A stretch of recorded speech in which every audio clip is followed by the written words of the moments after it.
Alright guys, so today is going to be a fun one. We're making a diorama centered on my favorite prehistoric amphibian. This is Diplocalus, also pronounced Diplocalis. We're going to try to make a fairly simple, kind of modest diorama, and the reason why is my daughter's channel, Animal Queen's Adventures, inspired me that art is an amazing way to teach people about wildlife, and paleo art has been something that's gone along with paleontology since its inception, so follow me on this new adventure.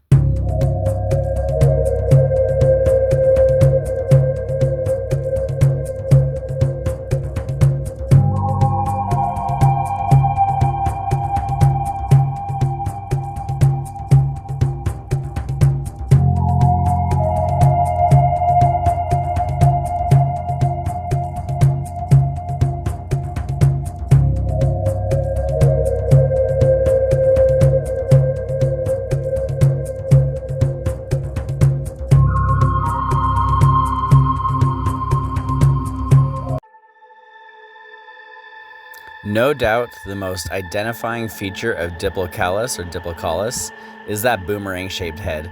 Surprisingly, not everyone can agree what that head was for. So right here you can see me taking some basic measurements because I'm going to try to create my diorama to have the appropriate ratios of this animal.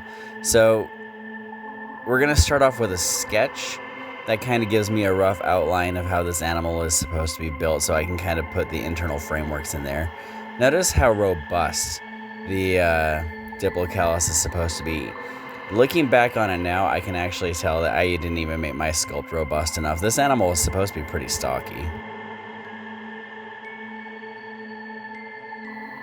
Kind of back to what I was saying before, scientists can't fully agree what the head was for. Some hypothesize it was used for a kind of like a wing to glide up and down in currented river systems.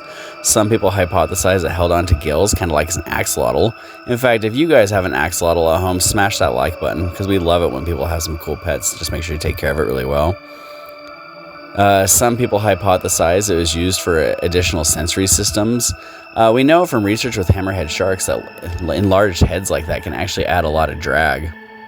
So you see me comparing it right here to the actual skull. Now that particular cast is actually from the Black Hills Institute, and what inspired this was actually the recent discovery done by the Whiteside Museum in Texas of a potential juvenile Diplocalis. Now I'd like to see them do a write-up on their brand new baby skull, or juvenile skull, as it may be, because I'm curious how they've identified it as a juvenile versus a different species. It's definitely smaller, and the boomerang is much less pronounced.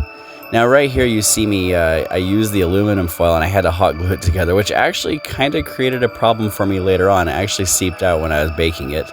But the aluminum foil is going to be covered in a oven baked clay, and that's super sculpty. It's really good for detail. And I was trying my best to add as much detail as possible. Now, I am not an advanced artist. My daughter is much better at this, but you see I'm trying to use as much of the skills that my daughter has taught me. Go ahead and look up Animal Queen's Adventures. That's my daughter. Go ahead and subscribe to her channel.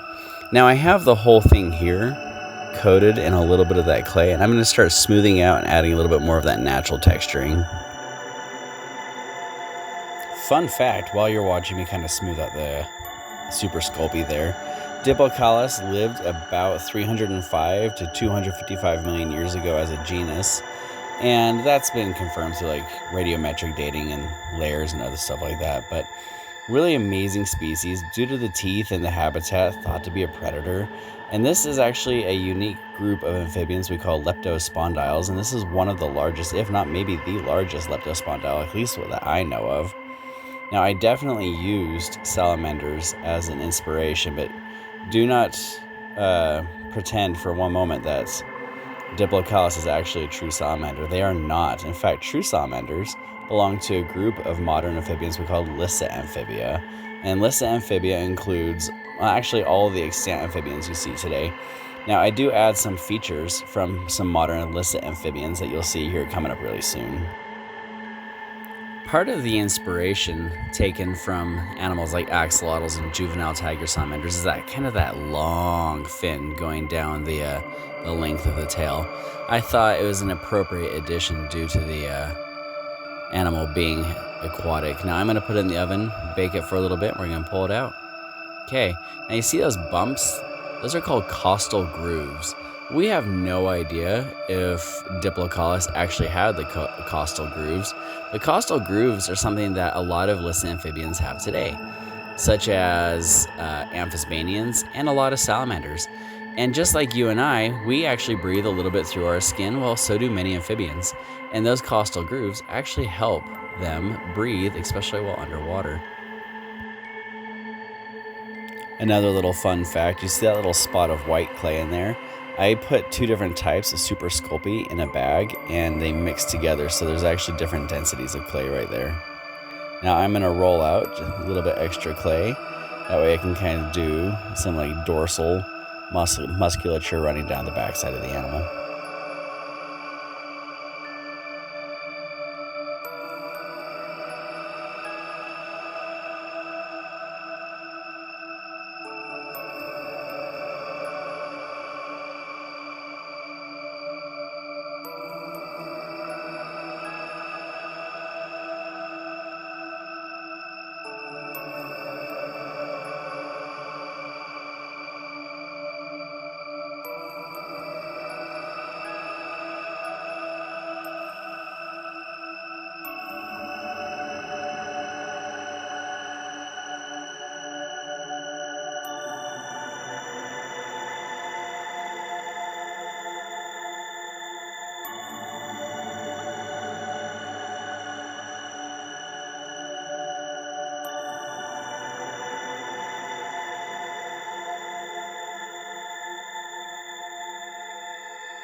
All right, just time to smooth out some of that. Some of the aluminum foil started kind of poking out right there.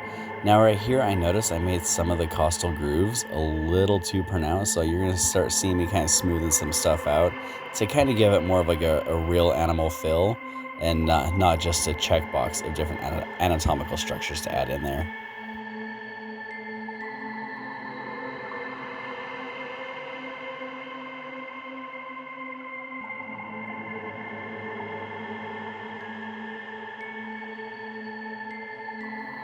Okay, right here, I'm just using a little bit of rubbing alcohol to kind of take away some of the fingerprints, which turns out later I did not fully do, and I can actually see some in the end result of some of the fingerprints.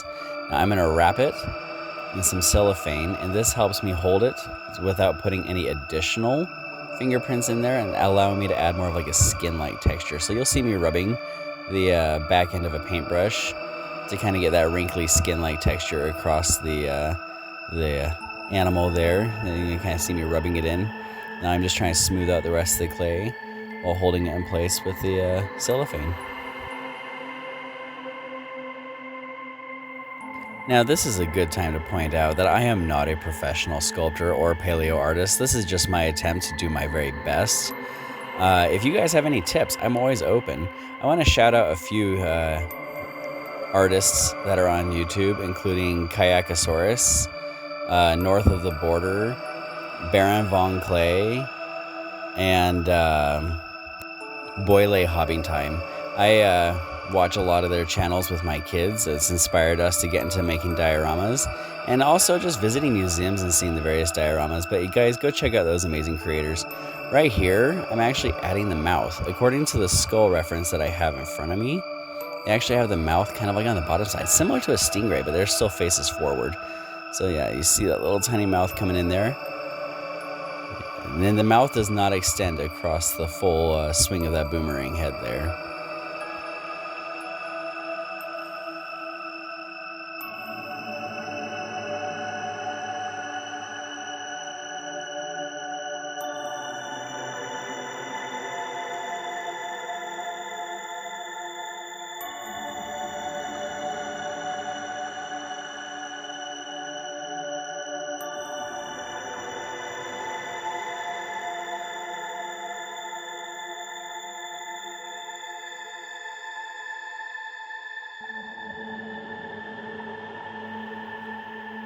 All right, so what you see here is me adding texture to the animal's head.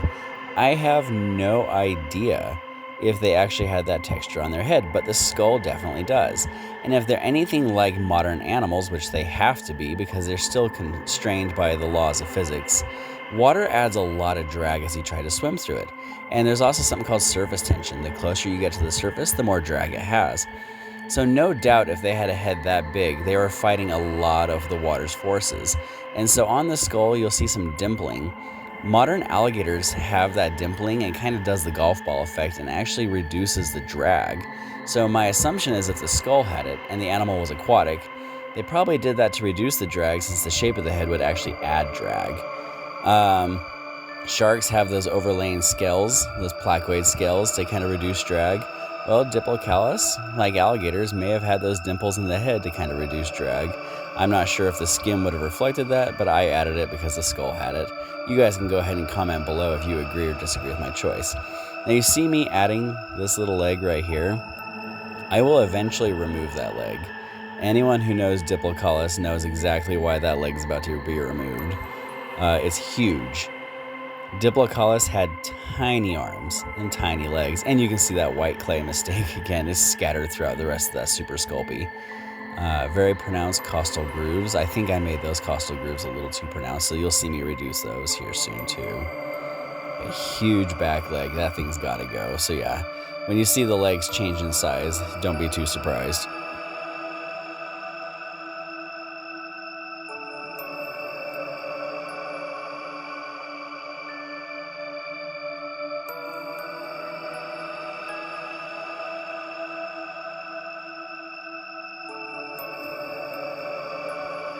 Alright, now that I'm mostly done sculpting the Diplocalus, I'm going to kind of make his base. Like I said, it's a pretty modest diorama, mostly just to focus on it. I like to do epoxy resin outside where it's well ventilated because it does release some fumes. So I'm going to mix the AB portions, equal part A, equal part B. And then we're going to mix it with sand to kind of create a concretioned base that I can actually possibly drill into for his mount, which I later end up not using. And I actually mount him onto a little looped log instead. But yeah, I have all of the epoxy mixed with sand. We're going to go ahead and pour that in there now. That is weirdly satisfying though. And it kind of hardens, like actually harder than concrete once the sand's mixed in there with it. It'll spread it equally. And it doesn't require much. But if you guys use resin, make sure you have it in a safe space. Do not get it on your hands. That stuff's hard to get off.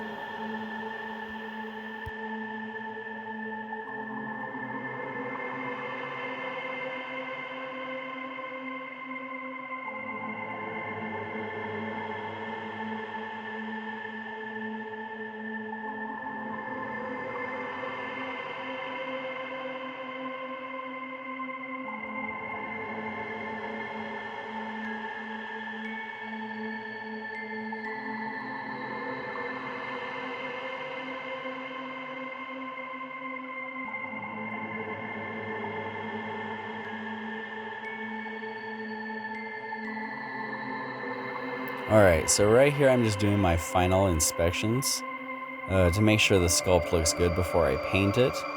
Looking at the texture of the head. That's what I was talking about before. You see all those pores on top of the head?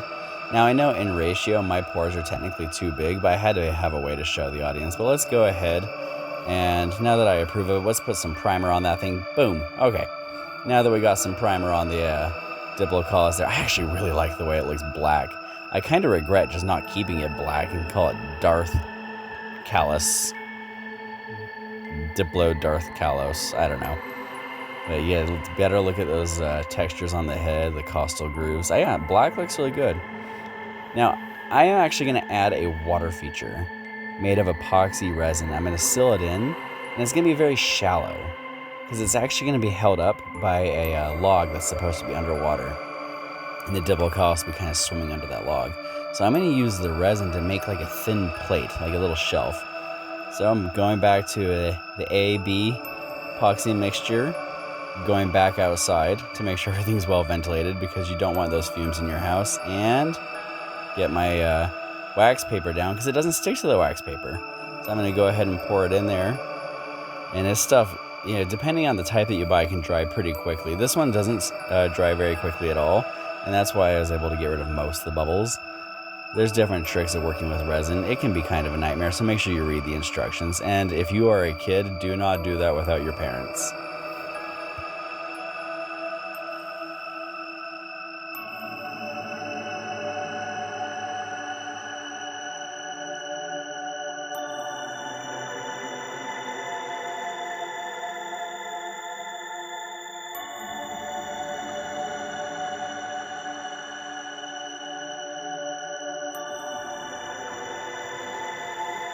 So right here, I'm actually attempting to make some underwater plants, and it actually worked. I just didn't like the way these look, so I ended up scrapping it. But yeah, you mixing a little bit of these paints with some UV resin and then kind of putting them into the proper shape that you want and then hardening them with the UV light. It's actually a pretty cool trick, and I learned that from several different creators.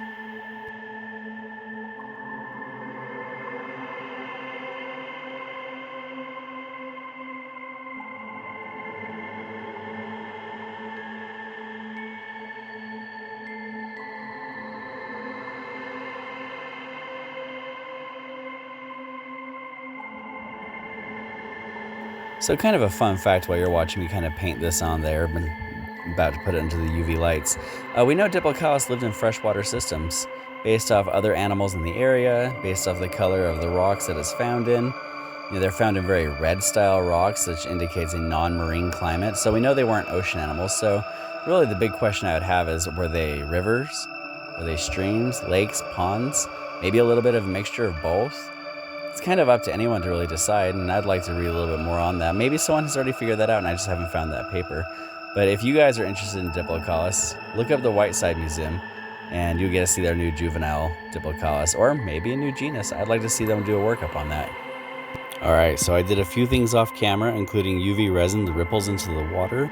I mounted the Diplocalus, I painted him. I even used UV resin with some fluorescent paints in his eyes. So ladies and gentlemen, here is your grand reveal.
Because I love Diplocalis so much, I'll probably do another sculpt, making him maybe a little more robust, maybe doing it fully underwater next time. I really appreciate you guys for joining me on this adventure of making one of my favorite amphibians. I love this skull from the Black Hills Institute. I will be buying the one from the, at least the cast of the the Whiteside Museum in Texas. Guys, if you enjoyed this, subscribe to Mega Crocs.